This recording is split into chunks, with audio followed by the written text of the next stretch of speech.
Sir आप शांत हो जाइए, मैं इसे संभालती हूँ।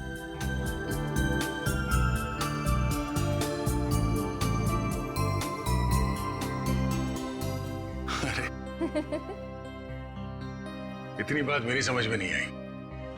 ये बड़े से बड़े मुजरिम को मैं आराम से निपट सकता हूं, पर छोटे बच्चे को संभालना जरा मुश्किल काम है ना। सर एक बात कहूं, आप कुछ भी कर सकते हैं, आपके लिए कोई काम मुश्किल नहीं है। बड़े बड़े गुनहगारों से निपट सकते हैं, छोटे बच्चों को संभाल सकते हैं। बस जरूरत है तो अपने अंदर छुपे हुए दया को बाहर निकालने की,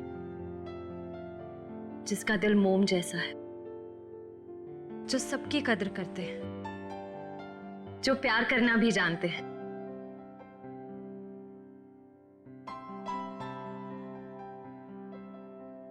I mean, जो सबकी इज्जत करना भी जानते हैं। अब चिंता करने की कोई जरूरत नहीं है सर, मैं आ गया हूं। अरे फिर तुम, क्या बात है? सर हाँ? जब मुझे एहसास हुआ कि आप अकेले बच्चे को संभाल नहीं पाओगे तो मैं आ गया। ला बच्चा दो। इट्स ओके सर, मैं बच्चे को नहीं संभाल पाओगी, मुझे दे दो। लेकिन फ्रेडी, बच्चे को नींद नहीं आएगी, उसे सुलाने का तरीका मेरे पास है। बच्चा दे दो।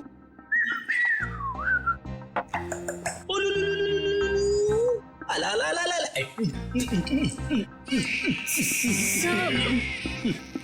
फ्रेडी क्या कर रहे हो?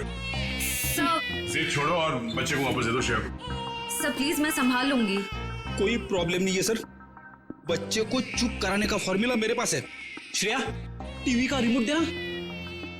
अब देखना सर, ये कार्टून चैनल देख के बच्चा कैसा खुश होता है। कौन से नंबर पे?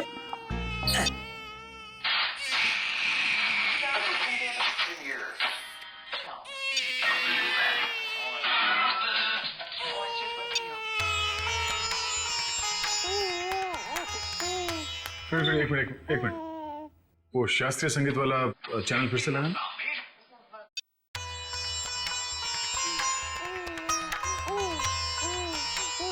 सुरों की काफी समझ है इसे। हाँ सर, बड़ा होके बड़ा संगीतकार बनेगा। सब हो रही दुकान।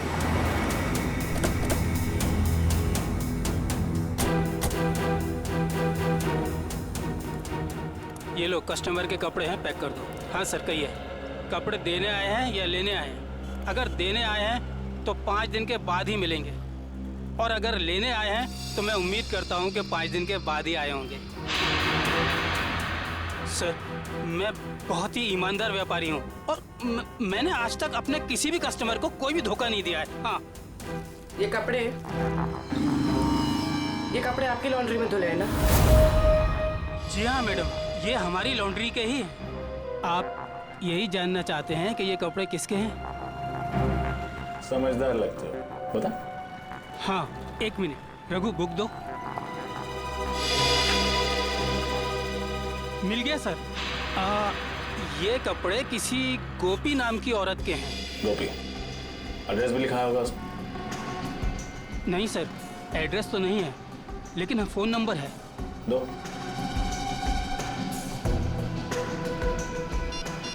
साहब, मुझे तो पहले से शक था जब वो लड़की यहाँ कपड़े डालने आई थी। ऐसा क्या किया था उसने? मैडम, मैंने बोला 5 दिन बाद कपड़े लेके जाना। वो बोली मैं 2 दिन में आऊंगी। मैंने कहा नहीं मिलेंगे, तो मुझसे गुस्सा करने लगी। बोली तुम्हें धोबी घाट पर ले जाकर उल्टा लटका दूंगी, और किसी के साथ मोटरसाइकिल में बैठकर चली गई।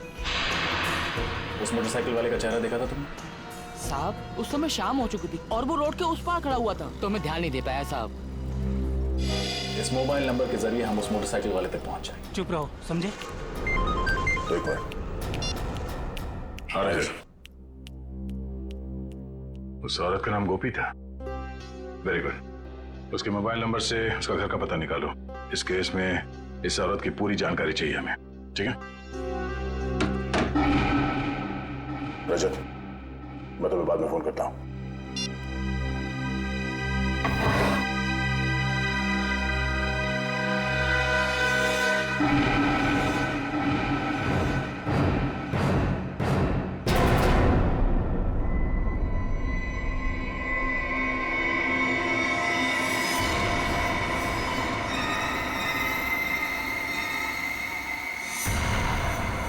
दया तुम फौरन अपनी बंदूक नीचे रख दो, वरना इस लड़की का भेजा बाहर कर देंगे। दया, तुमसे हमारी कोई दुश्मनी नहीं है, बस ये बच्चा हमारे हवाले कर दो और अपनी जान बचा लो। अपनी जान की परवाह करने वाले कायरों को हम सीआईडी में भर्ती नहीं किया करते। अगर इस बच्चे को किसी ने छुआ भी ना तो तुम सबकी अर्थी यहीं से उठेगी। अर्थी तो इस छोकरी की उठेगी दया। बस तुम कंधा देने के लिए तैयार रहो। बंदूक नीचे रखो, नीचे रखो बंदूक। सर आप मेरी परवाह मत कीजिए, आप गोली चलाइए। चुप! दया गन नीचे रख, नीचे रख गन दया, वरना इस छोकरी की खोपड़ी उड़ा दूंगा मैं। एक मिनट,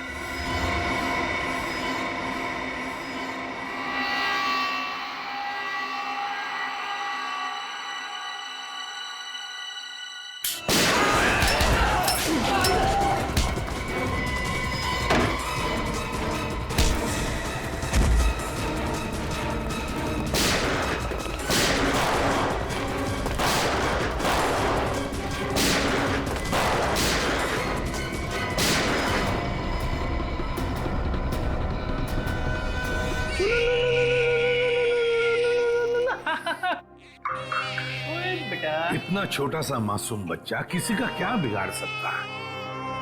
ये तो कोई राक्षस ही है जो ऐसे मासूम बच्चे पर हमला करने को देखता है। सर उस गुंडे का क्रिमिनल रिकॉर्ड मिल गया। क्या नाम है उसका? उसका नाम शमी है और उस पे कॉन्ट्रैक्ट किलिंग और किडनैपिंग के 3 केसेस चल रहे हैं। कॉन्ट्रैक्ट किलिंग और किडनैपिंग? लेकिन ये सिर्फ कॉन्ट्रैक्ट किलिंग का केस नहीं है, ये कुछ और ही चक्कर है, कोई बड़ी साजिश है ये। सर मोबाइल कंपनी ने गोपी का जो एड्रेस दिया था वो गलत है सर। गलत है? हाँ सर। मतलब सर ये सब पहले से प्लान था।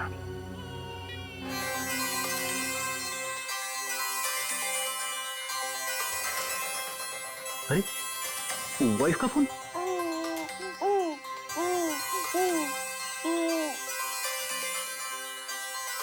कैसी लगी तू? अच्छी अच्छी अच्छी। सर कल रात दया सर के घर पे टीवी पर जब शास्त्रीय संगीत आ रहा था तब बच्चा अचानक से शांत हो गया और मुस्कुराने लगा।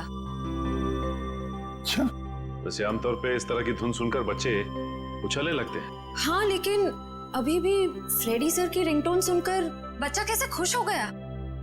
सर हो सकता है कि जब से इस बच्चे का जन्म हुआ हो तब से ये शास्त्रीय संगीत सुनता आ रहा। हो सकता है इसके माता पिता में से कोई संगीतकार या गायक हो। कविनगर जाके पता लगाना पड़ेगा कि वहां पर कोई शास्त्रीय संगीत विद्यालय है क्या।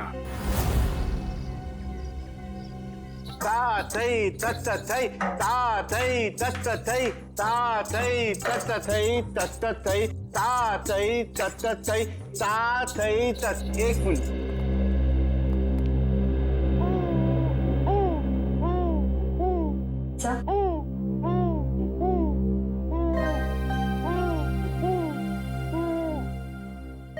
लगता है सही जगह पे हैं। नमस्ते। नमस्ते। अरे वाह, ये बच्चा तो बड़ा कोमल है, इसके पैर में कला भी नजर आती है, लेकिन नृत्य सीखने के लिए ये उम्र बहुत छोटी है। मास्टर जी, हम यहाँ बच्चे को नृत्य सिखाने के लिए नहीं लाए हैं। तो फिर इस नन्ही सी जान को आप यहाँ क्यों ले आए? हम लोग सीआईडी से हैं और एक केस के सिलसिले में आपसे कुछ पूछताछ करने आए हैं। ओ जी, पूछिए। जरा इस बच्चे को देखिए, आप पहचानते हैं इसे? देखा आपने इसे? जी नहीं, इस बच्चे को कभी देखा नहीं मैंने। आपने इस औरत को देखा है?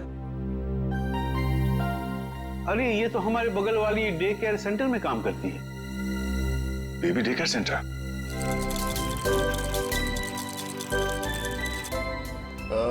एक्सक्यूज मी, आप इस औरत को पहचानती हैं? ये तो गोपी है, हमारे यहाँ आया का काम करती है, लेकिन हुआ क्या ऐसे? कल एक ट्रक एक्सीडेंट में उसकी मौत हो गई है। खैर, आप इस बच्चे के बारे में क्या बता सकती हैं? इसका नाम बॉबी है और इसकी माँ का नाम जूही है। ये LSD सोसाइटी में रहती है।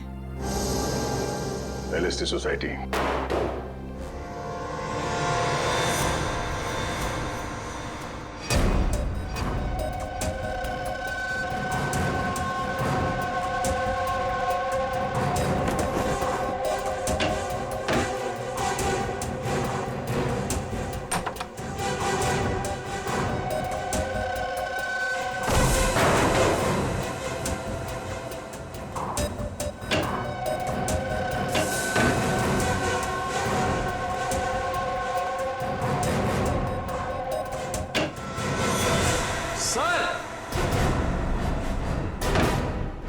सर ये देखिए, बॉबी की माँ जूही को ही मार दिया।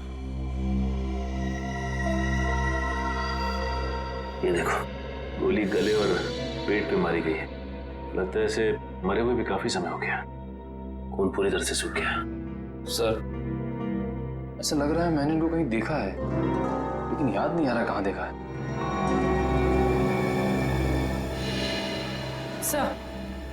सर वो देखिए,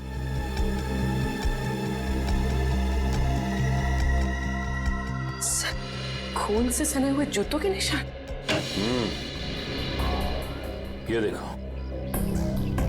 पूर्वी, ये चप्पल के निशान तो बिल्कुल वैसे ही है जैसी चप्पल गोपी ने पहनी हुई थी। इस औरत ने जो सैंडल पहने हुए थे, उस सैंडल के नीचे के हिस्से की तरफ हमें खून के कुछ अंश मिले, और वहां से भी हमें सूखा हुआ खून मिला था।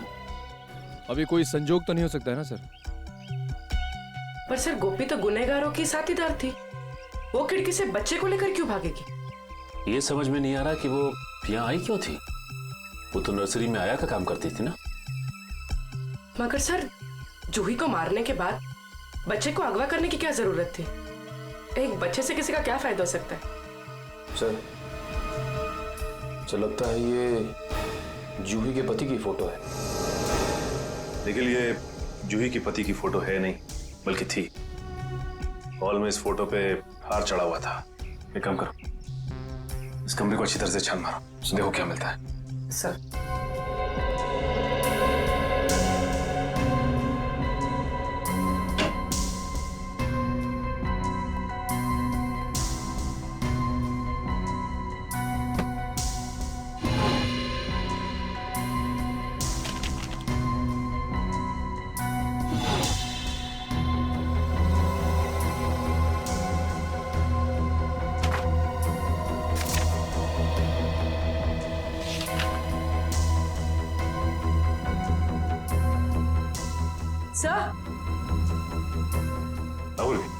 सही देखिए, तो जूही एक एक्ट्रेस थी, इसीलिए उसने अपना पोर्टफोलियोज बनाया था। याद आया सर, मैंने इनको एक पंजाबी फिल्म में देखा था, उसमें हीरोइन थी। अच्छा? हाँ सर। इस घर का लिव एंड लीज एग्रीमेंट मिला है सर। सर ये वोटर आईडी है सर, इसमें इनका नाम जूही नहीं बल्कि असली नाम शीतल है सर। और ये जीवन शांति आश्रम का रिसीप्ट भी है सर। तो ये बात है, ये जूही उर्फ शीतल 5 सालों तक एक आश्रम में रह रही थी और 1 साल पहले ही आश्रम से बाहर आई है। मगर सर एक फिल्म की हीरोइन 5 साल तक आश्रम में क्यों रहेगी? ये देखो, शीतल के पिता रविकांत का नाम लिखा हुआ है इस कार्ड पे। सर ये रहा डॉक्टर रविकांत का घर, बहुत बड़े साइंटिस्ट हैं वो।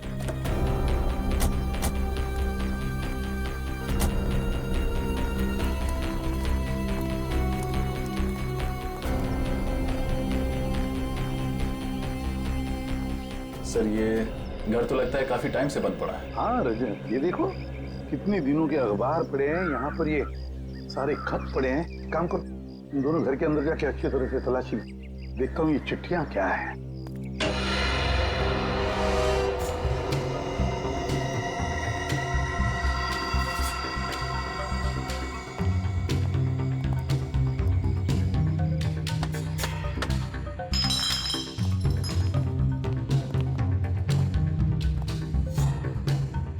हमसे पहले ही यहाँ कोई आ चुका है, शायद कुछ ढूंढने।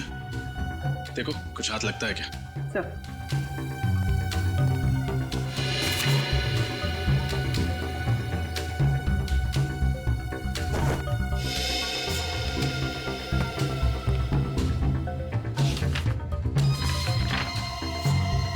Legal notice? अरे सुनिए सुनिए, देखिए मैं सीआईडी से हूँ। एक बात बताइए, आप रविकांत जी को जानते हैं? हाँ सर, 10 सालों से वो मेरे पड़ोसी हैं। अचानक उनकी मौत की खबर सुनकर बहुत दुख हुआ। अचानक मौत हो गई रविकांत जी की? कब, कैसे? गाड़ी की स्पीड इतनी तेज थी कि वो कंट्रोल नहीं कर सके और वो जाके नदी में गिर गए। Oh my God. कुछ मिला? नहीं सर। ये रविकांत जी का एक्सीडेंट ही था या? एक्सीडेंट ही था सर। ठीक है, थैंक यू वेरी मच, अब जा सकते हैं। नोटिस कैसी?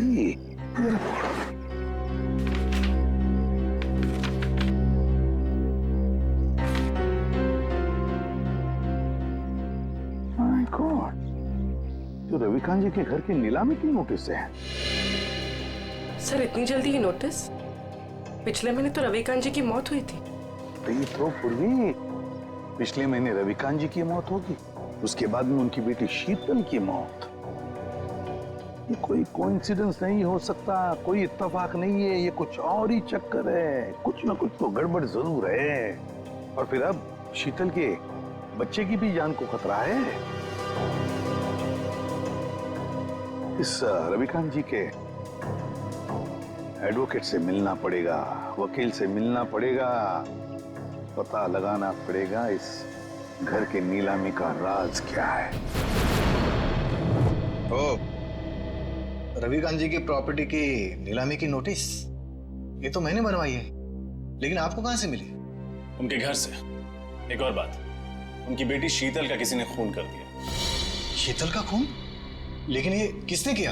उन्हीं का पता लगाने ही तो हम आपके पास आए हैं। मैं कुछ समझा नहीं। रविकांत जी और शीतल के बाद इस मकान पर हक किसका बनता है? शीतल जी के बेटे बॉबी का। सिर्फ मकान पर ही नहीं, कसारा में जो 50 एकड़ जमीन है वो भी बॉबी के नाम हो जाएगी। अच्छा, और ये नीलामी का आइडिया किसका था? रविकांत जी के छोटे भाई राकेश का। राकेश? इस राकेश के बारे में और कुछ जानते हैं? जी हाँ, दरअसल उनके परिवार को मैं पिछले 15 साल से जानता हूँ। उनके सारे लीगल मैटर्स मैं ही देखता हूँ। रविकांत और राकेश के पिताजी की जब मृत्यु हुई तो उनके प्रॉपर्टी का सबसे बड़ा हिस्सा रविकांत को मिला और सिर्फ 15% राकेश को। ऐसा क्यों किया उनके पिता? क्योंकि राकेश के तौर तरीके और आलसीपन की वजह से उनके पिताजी काफी नाराज थे और उनको राकेश पर भरोसा नहीं था। तो इस बात से तो राकेश जी को बहुत गुस्सा आया होगा। जी हाँ, बहुत। इतना ही नहीं, उसने अपने भाई के साथ सारे रिश्ते नाते तोड़ दिए थे। फिर अचानक दिवाली के दिन आकर गले मिले और सारे गिले शिकवे दूर हो गए। हो सकता है ये राकेश की चाल हो, रविकांत जी का भरोसा जीतकर उनकी पीठ पर वार करने की। सर ये भी तो हो सकता है कि बॉबी को राकेश जी ने अगवा करवाया हो। ये तो राकेश से मिलकर ही पता चलेगा।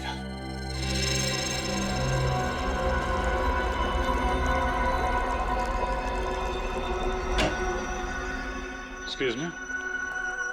जी कहिए। हम लोग सीआईडी से हैं। डॉक्टर रविकांत के बारे में तो आप लोग जानते ही होंगे। जी डॉक्टर रविकांत मेरे गुरु जैसे थे। आप? जी मेरा नाम फनीश है। इस लैब में जो भी रिसर्चेज होती हैं उन्हें मैं फाइनेंस करता हूँ। मिस्टर फनीश, हम डॉक्टर रविकांत की मौत के बारे में आप लोगों से कुछ पूछताछ करने आए। उनकी मौत से तो हम सबको बहुत बड़ा सदमा पहुंचा है सर। न केवल इस लैब का बल्कि हमारे देश का भी बहुत बड़ा नुकसान हुआ है। लेकिन वो कहते हैं ना कि नसीब के आगे किसी का बस नहीं चलता। ऐसा लगता है कि उनकी मौत से किसी और का नसीब जरूर जग गया है। मैं कुछ समझा नहीं। हमें शक है कि उनकी कार का एक्सीडेंट हुआ नहीं है बल्कि करवाया गया है। यानी किसी ने उनका मर्डर किया? शायद। वैसे किस चीज पे रिसर्च कर रहे थे डॉक्टर रविकांत? इसके बारे में तो उन्होंने कभी किसी को कुछ नहीं बताया। वो एक टॉप सीक्रेट रिसर्च कर रहे थे, इसीलिए उसका जिक्र उन्होंने कभी किसी को नहीं किया। सर वो कुछ डरे डरे से रहते थे। क्यों? किससे? इसके बारे में उन्होंने किसी को बताया नहीं, लेकिन वो अपने जो रिसर्च के पेपर्स है ना वो अपने केबिन के लॉकर में रखते थे और तकरीबन हर रोज वो लॉकर का पासवर्ड चेंज करते थे। पता नहीं क्यों।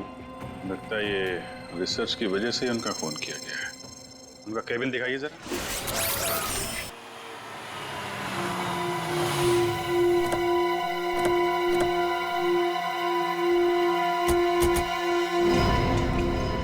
गाड़ी तो यहीं खड़ी है, राकेश घर में ही होगा।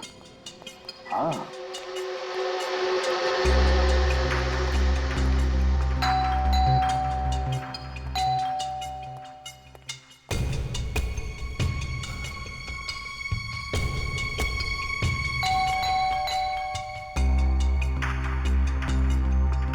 तो लगता है घर में कोई नहीं है, कोई दरवाजा नहीं खोल रहा।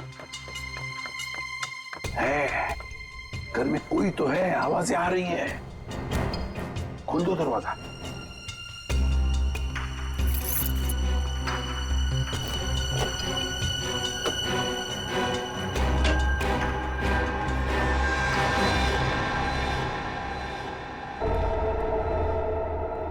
संभल के, 3 खून किए उसने।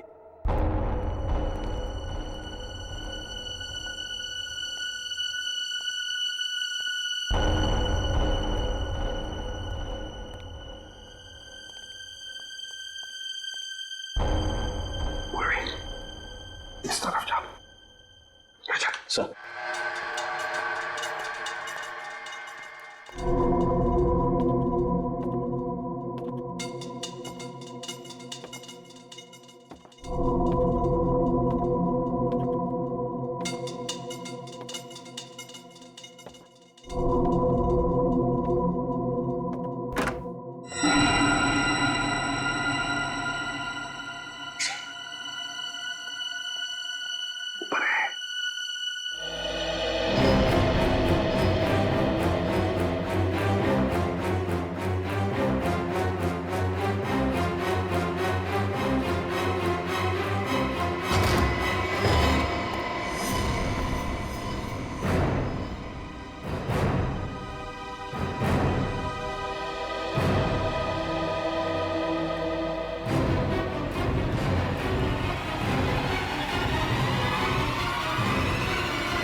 सीआईडी। लेकिन मैंने किया क्या है? या क्या है? हैं? या क्या है? अभी पता चल जाएगा क्या क्या है। इसके घर की अच्छी तरह से तलाशी लो। सर आप पूरे घर की तलाशी ले लीजिए, पर प्लीज मुझे ये तो बताइए कि मेरा गुनाह क्या है? रविकांत और शीतल को क्यों मरवाया तुमने?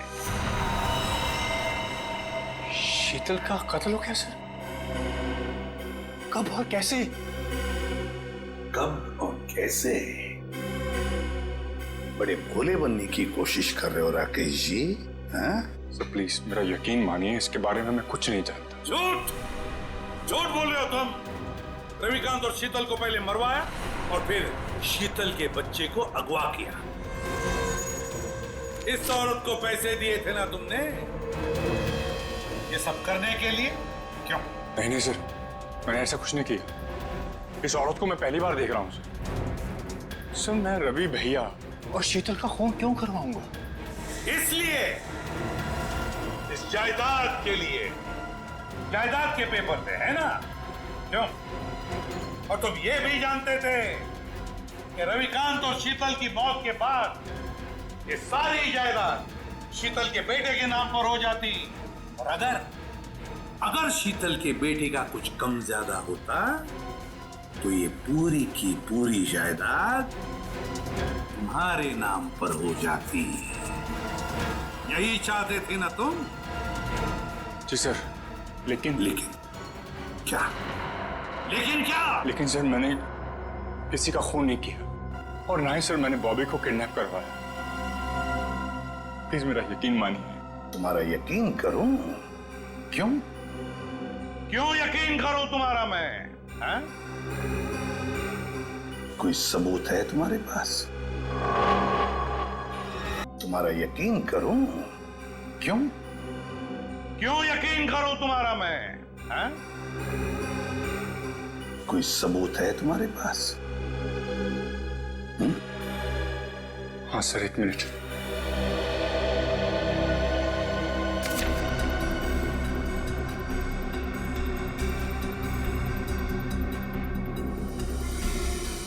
रविकांत चैरिटी फाउंडेशन, 50 लाख रुपए।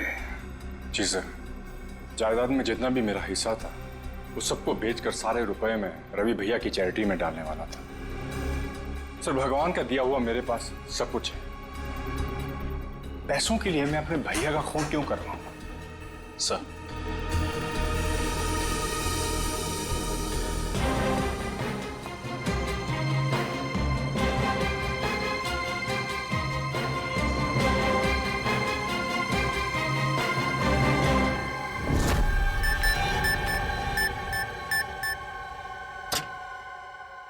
ये क्या, लॉकर तो खाली है। खाली है? अभिजीत, ये देखो अभिजीत, ये रिसर्च पेपर्स हैं, जला दिए गए हैं। वही पेपर है ना? हाँ सर, ये तो वही रिसर्च पेपर्स है जिन पर डॉक्टर रविकांत रिसर्च कर रहे थे, पर उन्होंने ये जलाए क्यों? शायद उन्हें डर होगा कि ये रिसर्च के पेपर किसी गलत हाथों में ना पड़ जाए। पंकज, मिला कोई?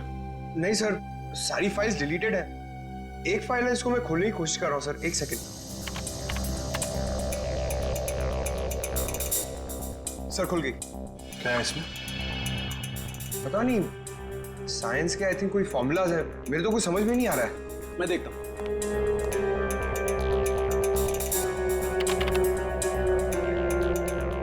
ओह, नहीं अभिजीत, ये कोई साइंस का फार्मूला नहीं है, ये एक वायरस की टेस्टिंग रिपोर्ट है। क्या मतलब सर? मतलब ये है कि जैसे जहर का काट जहर होता है, वैसे ही किसी भी बीमारी का इलाज उसके वायरस के द्वारा ही किया जाता है। और इस वायरस का टेस्ट किसी इंसान पर कर रहे थे डॉक्टर रविकांत। और कौन सा वायरस है ये? ये बेलकोप नाम का वायरस है, बहुत रेयर किस्म का वायरस है, ज्यादा सुना नहीं है इसके बारे में। मगर सर ये वायरस टेस्ट किस पर कर रहे थे? माय गॉड, माय गॉड, मैं समझ गया अभिजीत। अरे है कौन वो? अभी नहीं, 1 घंटे के बाद मैं तुम्हें ब्यूरो में मिलता हूँ, कंफर्म कर लूं फिर बताता हूँ। सचिन, पता चला डॉक्टर रविकांत लैब में क्या बना रहा था? नहीं सर, अब तक तो कुछ नहीं पता चला। सालू के साहब कह के गए हैं कि 1 घंटे में वापस आता हूँ ब्यूरो। बस पता चल गया, मैंने गुत्थी सुलझा ली। यार तू फिर बता ना सालू के। बॉस, उस रिसर्च लैब में हमने जिस पेशेंट की रिपोर्ट देखी थी, उसमें पोलकोप नाम का वायरस था। ये कौन सा वायरस है? वही तो पता लगाना है, लेकिन एक टेंशन है बॉस। किस बात की टेंशन? बॉस, मैंने जब पता लगाया तो पता लगा कि पोलकोप नाम का वायरस तो है ही नहीं। अरे तो फिर सालू के साहब, उस मरीज के शरीर में ये वायरस आया कहाँ से? वही तो बॉस, मैंने जब उस बच्चे का ब्लड टेस्ट किया दोबारा से, तो पता ये चला कि उसे हिस्लेक्सिया नाम की बीमारी है, सांस लेने की बीमारी, जिसका कहीं कोई इलाज नहीं। लेकिन जब मैंने बच्चे का ब्लड टेस्ट किया तो पता ये चला कि हिस्लेक्सिया का असर उसके शरीर में, उसके खून में धीरे धीरे कम हो रहा है। वो कैसे? वही तो प्रॉब्लम है बॉस। जब मैंने बच्चे का ब्लड टेस्ट दोबारा से किया तो पता लगा कि उसके शरीर में अलग अलग किस्म के वायरस हैं, जिसकी वजह से हिस्लेक्सिया का असर उसके खून में धीरे धीरे कम हो रहा है। और इन्हीं वायरस में से पोलकोप वायरस भी है। मतलब वो टेस्ट रिपोर्ट बच्चे की थी? हाँ बिल्कुल। मतलब ये जो कुछ भी हुआ है इस पोलकोप वायरस की वजह से ही हुआ है। कोई तो है जो इस पोलकोप वायरस पर कब्जा करना चाहता है। हाँ सर, डॉक्टर रविकांत ने वायरस के सारे सैंपल और रिसर्च के सारे मटेरियल तबाह कर दिया, बर्बाद कर दिया सर। अब ये वायरस सिर्फ बच्चे के अंदर है।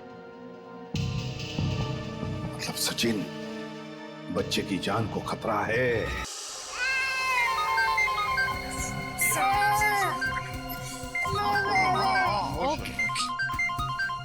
एसीपी साहब का फोन। Hello sir. क्या बच्चे के शरीर में वायरस इंजेक्ट किया गया? सर लगता है इसीलिए उसका टेम्परेचर उतरने रहा है, उसे बुखार है सर। हाँ सर, हम लोग वहीं जा रहे थे। ठीक है सर, ओके चलो।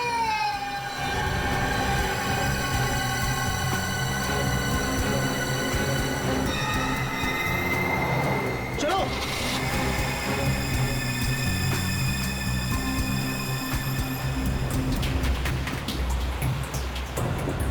बॉबी का बुखार तो बढ़ता ही जा रहा है।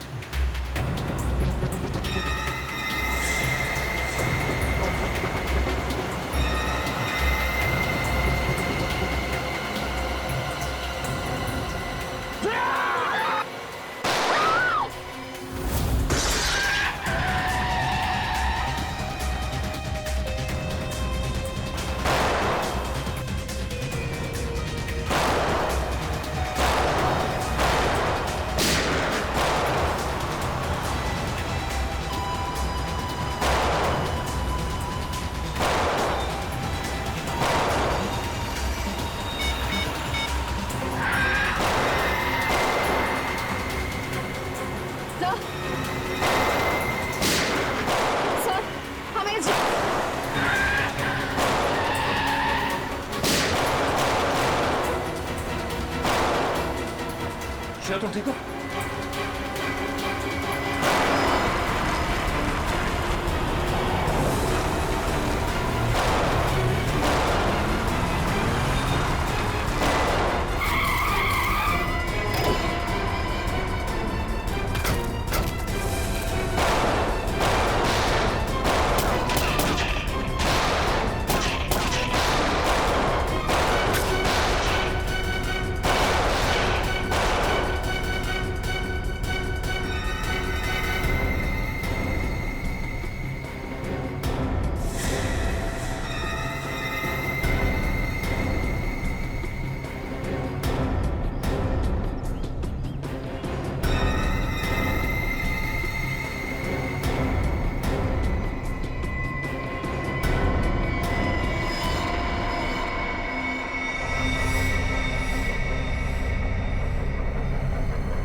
श्रेया। तेरा खेल खत्म हो गया, चल कर नीचे रख। लड़की को दे, मेरे को दे, बच्चा मेरे को दे।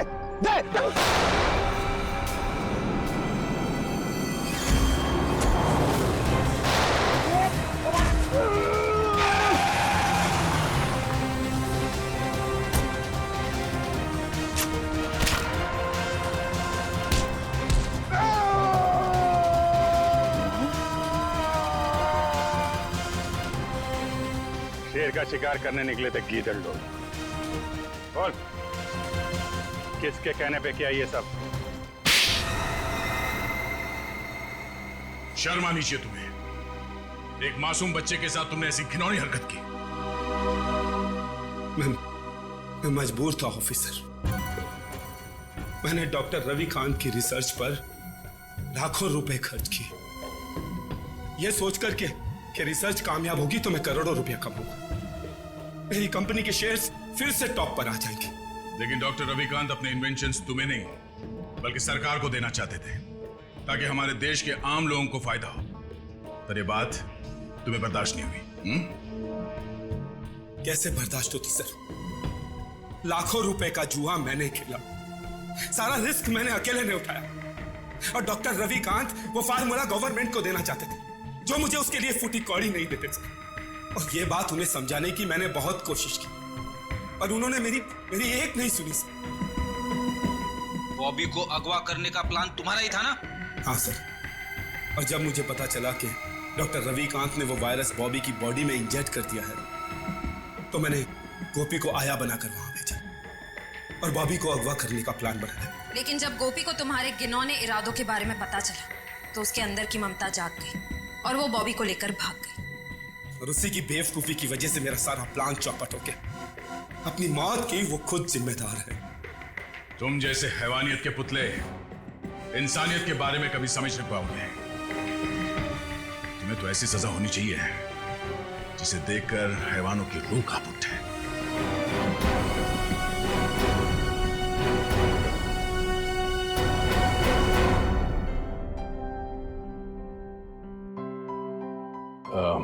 सर, हमें इस बच्चे के भविष्य के लिए कुछ करना चाहिए।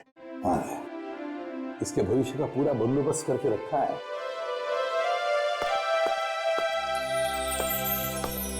सर जी। सर जी, आज के बाद बॉबी को मैं संभालूंगा, अपने भाई के बेटे की तरह नहीं बल्कि अपने बेटे की तरह से बड़ा कर। ये तो बहुत खुशी की बात है, लेकिन जिंदगी में कभी इस बच्चे को किसी मदद की जरूरत पड़े तो हमें जरूर याद करना। बहुत खुशी होगी हमें। Thank you.